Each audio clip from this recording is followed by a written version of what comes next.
In the dead of night, 6 B-2 Spirit stealth bombers lifted off from Diego Garcia, a remote US military outpost in the Indian Ocean. They weren't on a training mission. They weren't flexing muscle for the cameras. Their mission was singular and deadly: obliterate the most fortified underground bunkers ever built by the Iranian-backed Houthi rebels in Yemen. These bunkers weren't crude caves or shallow shelters. They were sprawling networks of steel-reinforced concrete, buried deep into mountains and engineered to survive anything short of a nuclear blast. But they weren't designed to survive. These bombers didn't just fly under radar, they flew under suspicion. Nearly invisible, with no public announcement and no warning, the B-2 Spirits entered the theater with one goal: total annihilation of high-value underground targets.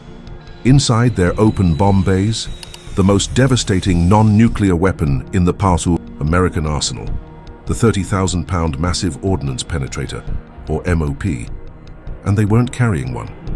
Each aircraft could deliver 2 of these earth-shattering weapons with pinpoint accuracy.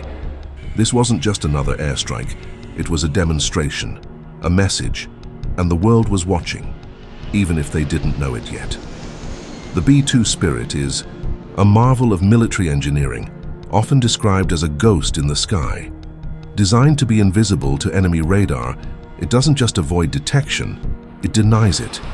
With its flying wing design and radar-absorbing materials, the B-2 reduces its radar, signature to that of a small bird. Its engines are buried in the body, its exhaust cooled to minimize infrared visibility, and even its shape is calculated down to the millimeter to deflect radar waves away. But stealth is just the beginning. What gives the B-2 its teeth is what it can carry: an unmatched payload of high-precision bunker-busting munitions designed to reach the unreachable. Among these, the GBU-57 massive ordnance penetrator stands alone. Weighing 15 tons, it's engineered to pierce through over 200 feet of hardened concrete before unleashing a delayed subterranean explosion that crushes everything in its path. It's not about the blast radius, it's about the depth, the places enemies thought they were safe. By early 2025, the need for such a weapon was undeniable. Houthi rebels, emboldened by Iranian funding and weaponry, had begun targeting commercial shipping in the Red Sea with missile and drone attacks. The economic chokehold risked destabilizing global trade. But when American intelligence discovered that these attacks were being coordinated from deeply buried bunkers in Yemen, the response shifted from defense to elimination. These weren't just hideouts. They were nerve centers, hardened, reinforced, buried beneath mountains with independent power, blast-proof doors, and elaborate ventilation systems. In other words, unreachable by conventional weapons. Until now. The decision to strike came after weeks of surveillance and planning. Reconnaissance satellites confirmed the location and structure of the bunkers. Thermal imaging showed movement inside. Signals intelligence tracked communications flowing in and out of the sites. When the time came, 6 B-2 Spirits were deployed to Diego Garcia, a strategic hub that's been used in every major American air campaign since Desert Storm. The decision to send 1/3 of America's operational B-2 fleet wasn't just tactical, it was psychological. It said, no bunker is safe. The operation itself was a masterclass in modern air power.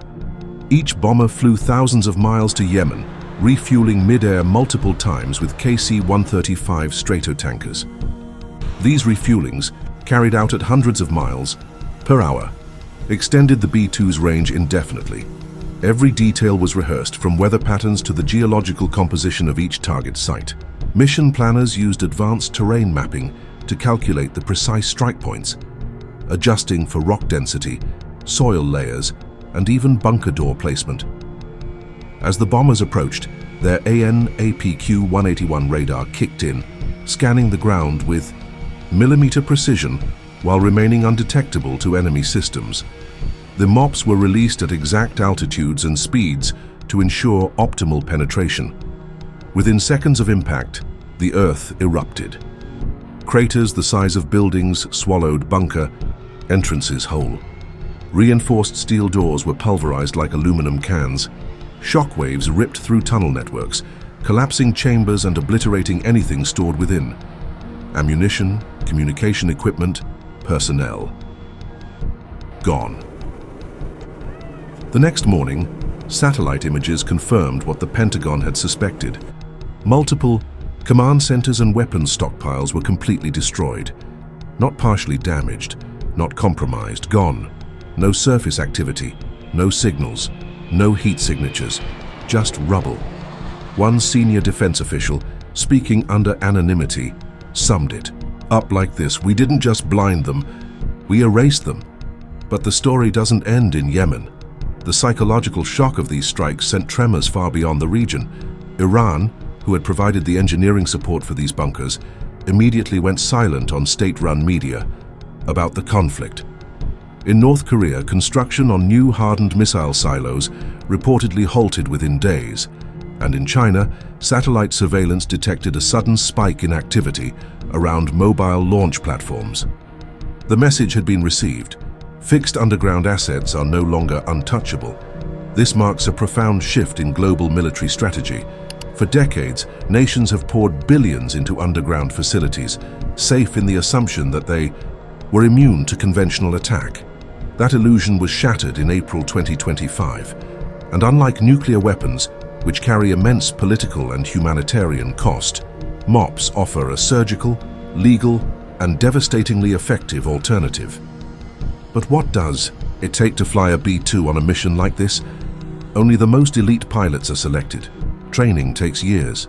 Missions can last over 30 hours, with only 2 crew members on board. One flies, the other commands. They alternate sleeping in a small rest area behind the cockpit, surviving on pre-packed meals and mental grit. They're not just flying. They're managing billions in technology, navigating hostile skies, and carrying the most powerful non-nuclear weapons ever built. And the next-generation stealth platform, the B-21 Raider, is already on the horizon. Lighter, more efficient, and even more undetectable than the B-2, the Raider will inherit the bunker-busting mantle and push it further. It's expected to be operational by the end of the decade, and if the Yemen operation was any indication, the world will be watching closely. This isn't just about military capability. It's about leverage. Every negotiation, every confrontation, every international standoff is now colored by the knowledge that America can eliminate the most protected assets on Earth without ever being seen. That changes everything. It alters the global balance of power in a way that no drone or missile system ever could. The B-2 Spirit didn't just strike bunkers in Yemen.